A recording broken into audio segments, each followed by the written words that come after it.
Good evening, visitors. Welcome to the Australian War Memorial's last post ceremony. My name is Craig Burrell, and joining us today from the Australian Army is Lieutenant Colonel Deborah Warren-Smith. We welcome the veterans who have served, those that are still serving, and the families that support them. We acknowledge the members of RSL and Services Clubs Association, RSL Victoria, and RSL Queensland, who are watching the broadcast of this ceremony across Australia.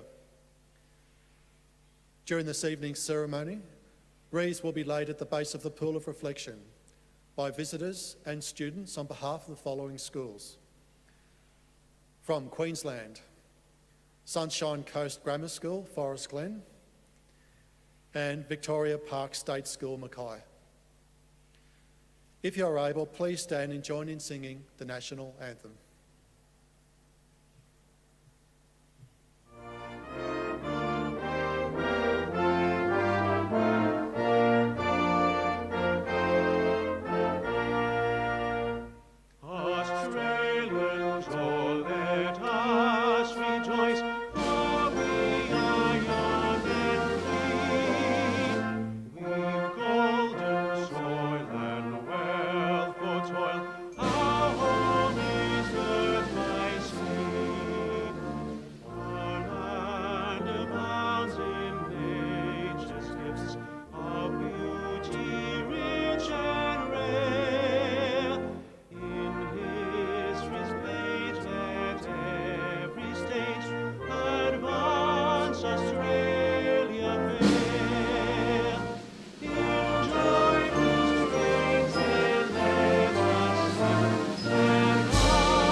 Students, please be seated.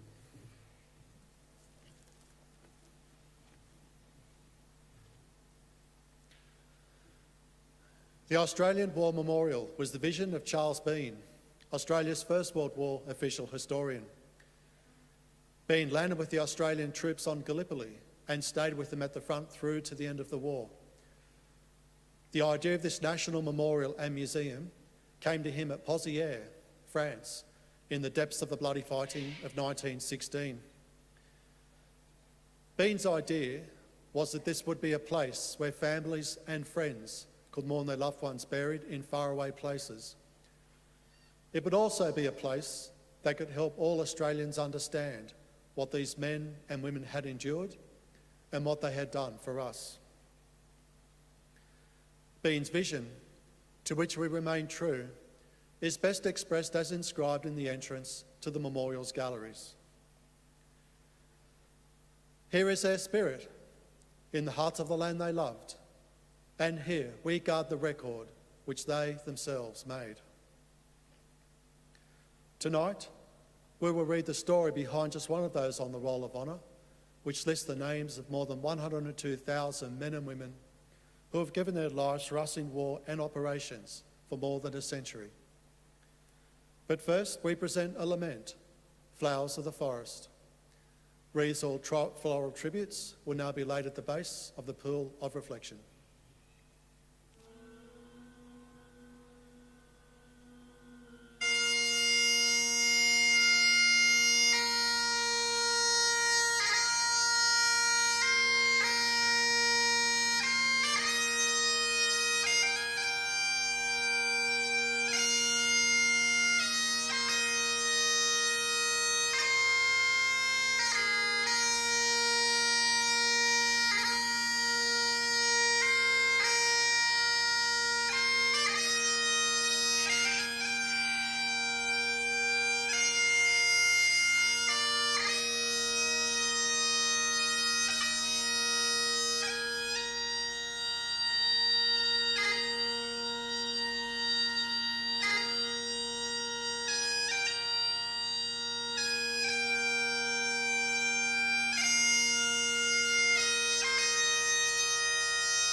Today we remember and pay tribute to Private Arthur Lancelot Devenish. Arthur Lancelot Devenish was born on the 3rd of December 1893, the eldest son of Arthur and Edith Devenish of northern Western Australia. Arthur's mother passed away weeks after his birth. In 1896, his widower father remarried, and Arthur grew up with his father, stepmother, older sisters, and younger step-siblings. Known as Lance to his family and friends, he attended school at James Street School in Perth and later worked as a warehouseman. He also trained as an agriculturalist. At the time of his enlistment, he was living in Victoria Park, near Perth's city centre. Arthur Devenish enlisted in the Australian Imperial Force on the 17th of August 1914, soon after the beginning of the Great War, and began training with the 11th Infantry Battalion at the Black Boy Hill camp near Perth. During his training, he was promoted to the temporary rank of Lance Corporal. After just 2 weeks of preliminary training, Devenish and the 11th Battalion sailed from Fremantle as part of the first convoy of troops to sail from Australia for overseas service. They arrived in Egypt in early December to continue their training. Throughout this period, Devenish frequently wrote home to his family, telling them of his experiences. In late April, they received a letter from him stating that he was on the island of Lemnos and that he thought great events were about to occur. Days after writing the letter, in the early hours of the morning on the 25th of April 1915, Devenish and the 11th Battalion were among the first wave of troops to land on Gallipoli. The unit's field diary records that the men came under heavy Turkish fire as they made the landing at what would become known as Anzac Cove and attempted to occupy the steep surrounding hills. Devenish was last seen with the men of his company attacking on the left flank of his unit's line. They had advanced about 2 kilometres from the landing beach and had reached about as far as many men of his unit would on that day. Many men of that company, including Devenish, were never seen again. He was originally reported missing in action, and his family faced an agonising wait to hear official news of his fate. In the absence of official notification, his family heard numerous reports about what had happened to him. One soldier wrote to his father stating that he had heard that Devenish was in hospital in Malta with a wounded forearm. Soldiers who had fought alongside Devenish on Gallipoli reported hearing that he had been taken as a prisoner of war of the Turkish forces and was in a camp near Constantinople.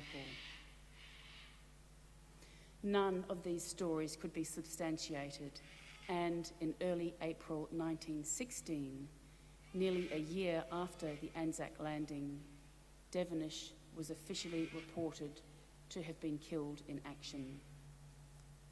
He was 22 years old. His name is recorded on the Lone Pine Memorial on Gallipoli, which commemorates nearly 5,000 Australian and New Zealand servicemen who have no known grave. Private Arthur Lancelot Devenish's name is listed on the Roll of Honour on my right, among almost 62,000 Australians who died while serving in the First World War. A photograph of his name listed on the Lone Pine Memorial on Gallipoli is displayed today beside the pool of reflection. This is but one of the many stories of service and sacrifice told here at the Australian War Memorial. We now remember Private Arthur Lancelot Devenish, who gave his life for us, for our freedoms, and in the hope of a better world.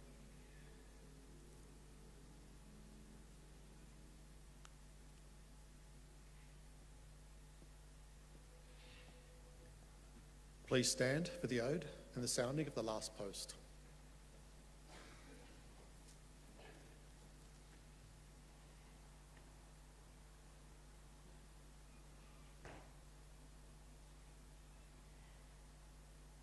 They shall grow not old, as those that are left grow old.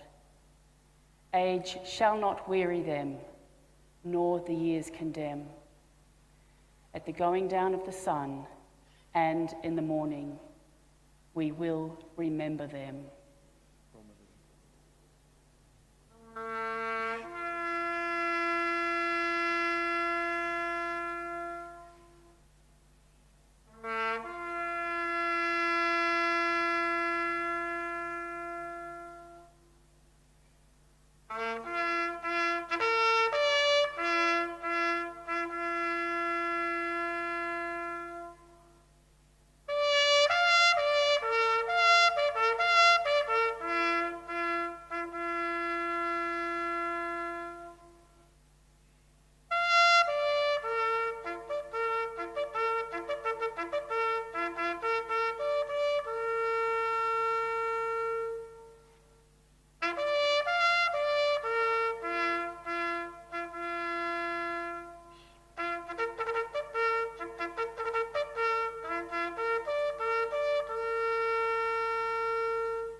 Lest we forget.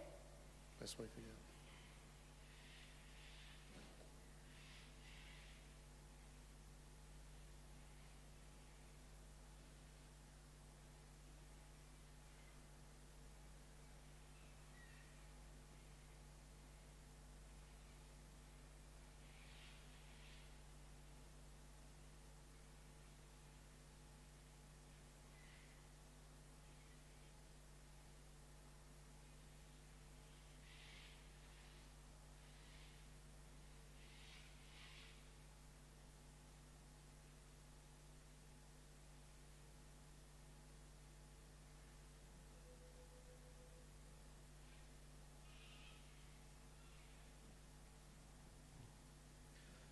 We leave you this evening with the words of the memorial's founder, Charles Bean. Many man lying out there at Poziere or in the low scrub at Gallipoli with his poor, tired senses barely working through the fever of his brain, has thought in his last moments, well, it's over. But in Australia, they will be proud of this. Ladies and gentlemen, girls and boys, that concludes the last post ceremony. We thank you for visiting the Australian War Memorial and we wish you all a very good evening.